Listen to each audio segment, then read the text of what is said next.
Hidden across rural America is one of the most concentrated hardwood manufacturing clusters in the world. It generates hundreds of millions of dollars in output annually, has made Ohio the single largest hardwood furniture producing state in the nation, and runs entirely without corporate debt, commercial credit lines, or a single board meeting. They have no CEOs, no corporate headquarters, and they reject connection to the commercial power grid, Wall Street capital, and many forms of commercial insurance as a matter of principle. While the rest of the country was weathering the most severe liquidity crisis in American history during the 1930s, this community didn't just survive the contraction. They used it to lay the economic groundwork to dominate a modern industry for the next 90 years. This is not a story about religion or handmade charm.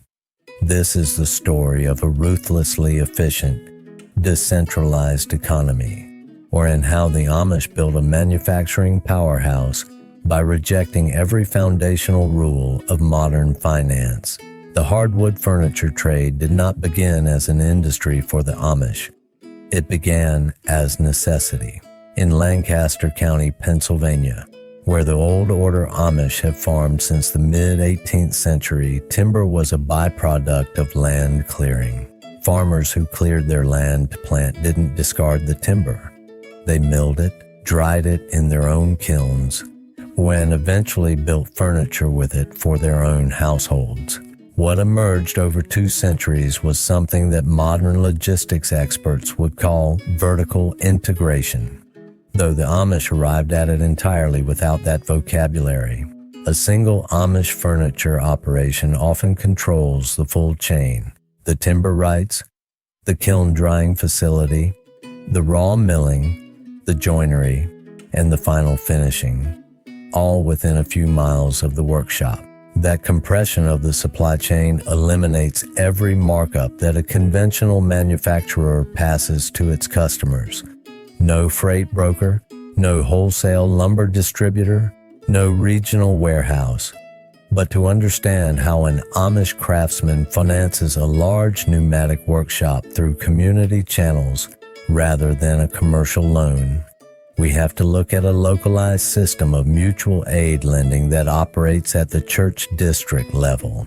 And we'll break down exactly how that works in just a few minutes. Where it is the autumn of 1930, and banks are locking their doors across rural Pennsylvania. Between 1930 and 1933, roughly 9,000 American banks will fail, approximately 1/3 of all banks then in existence, wiping out the savings of millions of rural families and collapsing the credit networks that most small manufacturers depend on entirely. In Lancaster County, the Amish workshops stayed open, not because they were wealthier than their neighbors, but because they had structured their economy to carry far less exposure to commercial banking than the broader rural economy around them. The mechanism at the center of this resilience is the Amish Community Lending Fund, an arrangement that operates at the church district level. Each Amish congregation, typically between 20 and 40 households, maintains a pooled reserve managed through its deacons and community elders. When a member needs capital to expand a workshop or purchase timber rights, they apply to the community rather than a commercial lender. These community lending programs, several of which operate as registered nonprofits with independent boards of directors, charge substantially below market interest rates, making capital accessible to young craftsmen and farm families alike, without the exposure to the liquidity cycles that devastated commercial rural banking. If you find these alternative economic systems as genuinely fascinating as I do, subscribe to Beyond the Buggy right now.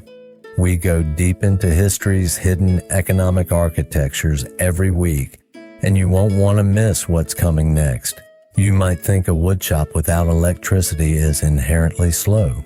The output figures say otherwise. A fully equipped Amish pneumatic workshop powered entirely by compressed air generated from a diesel or propane compressor housed outside the building, can run lathes, planers, mortising machines, and belt sanders at speeds functionally comparable to electrically powered equivalents. The compressor is the only concession to fossil fuel. Everything downstream of it is analog. The reason electricity itself is restricted, rather than the tools it might power, comes down to the Ordnung, the largely unwritten but rigorously enforced community standards that each church district maintains.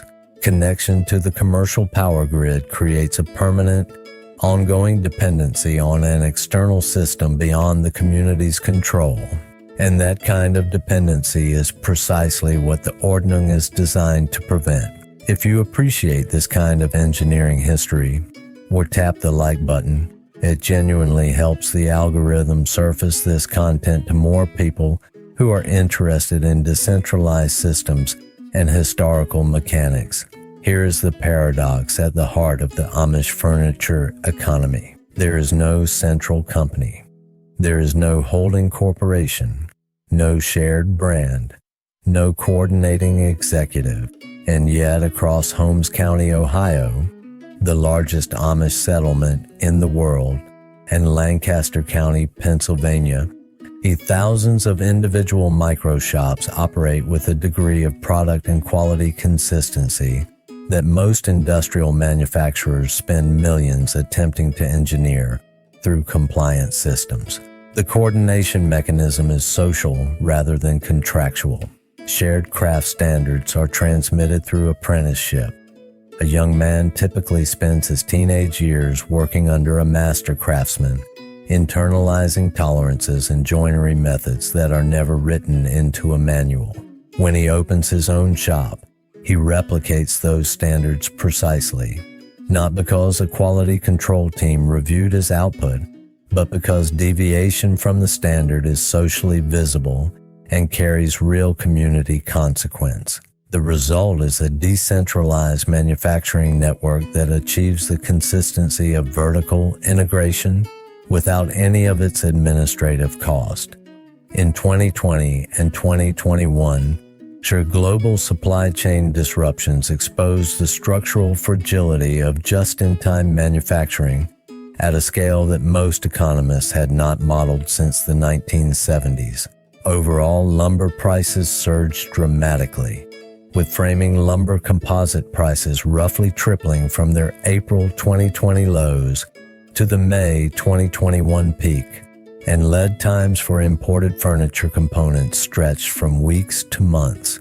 Amish furniture producers, records suggest, weathered this volatility considerably better than their conventionally structured competitors because they source timber locally, dry it in their own kilns, and carry physical inventory rather than operating on supply-on-demand logistics. They maintained access to raw materials at a time when import disruptions paralyzed larger manufacturers. The Amish model is not romantic.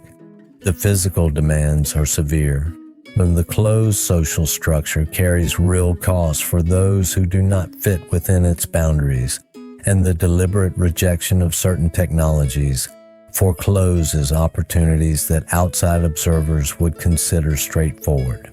But measured purely as an economic architecture, as a supply chain model, a capital allocation system, and a quality control mechanism, it has now survived 2 world wars, the most severe historical market contraction of the 20th century, a global pandemic, and the full force of industrial competition from manufacturers with access to every advantage that modern capital and technology provide.